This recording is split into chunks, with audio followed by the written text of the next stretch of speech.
Defender is easily one of the best known arcade games ever made. It was released in 1980 by the Williams Company and was the very first arcade game put out by the company.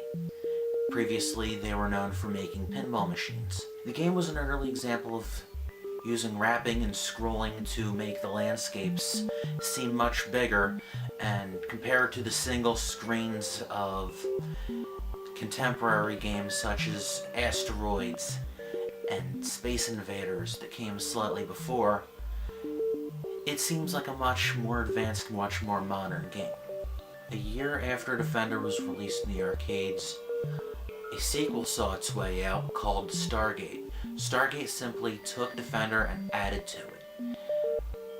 More abilities of your ship, more enemies to fight, and the namesake Stargate, which you would enter and get directly teleported to wherever a humanoid was being attacked. Most home copies of Stargate you will find are actually entitled Defender 2. But the initial Atari 2600 version was in fact called Stargate. The premise of these games is quite simple.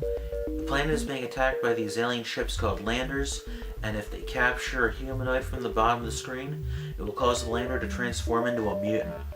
Your mission is to destroy all the enemies and protect all the humanoids, which sounds pretty simple. However, it's not quite as simple as it seems. While the landers are going after the humanoids, all the other enemies have a different target in mind: you. So on top of stopping the landers, you have to avoid and shoot down everything else, which is often easier said than done. Some of these enemies like to come right at you, kamikaze style. There have been numerous home ports of these games dating back to 1981 and the release of the original Atari 2600 version of Defender. 2600 version of Defender really is not that great, but on the other hand, the version of Stargate that came out is really good. Not much of a surprise since it came out very, very late in the 2600's lifespan, 1987 to be exact. When you compare Stargate to Defender 2 on the NES, appearance-wise, not all that different really. The one thing you'll really notice is that Defender 2 moves a lot faster. Another thing of note about Defender 2 is that some of the music in it is seemingly directly lifted from Mike Tyson's Punch-Out!, which is kind of odd if you ask. Nowadays you can find these games on numerous arcade compilations by Midway for a multitude of different systems.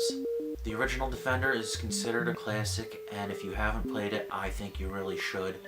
Personally, I think Stargate, or Defender 2 if you will, is just as good, if not even better.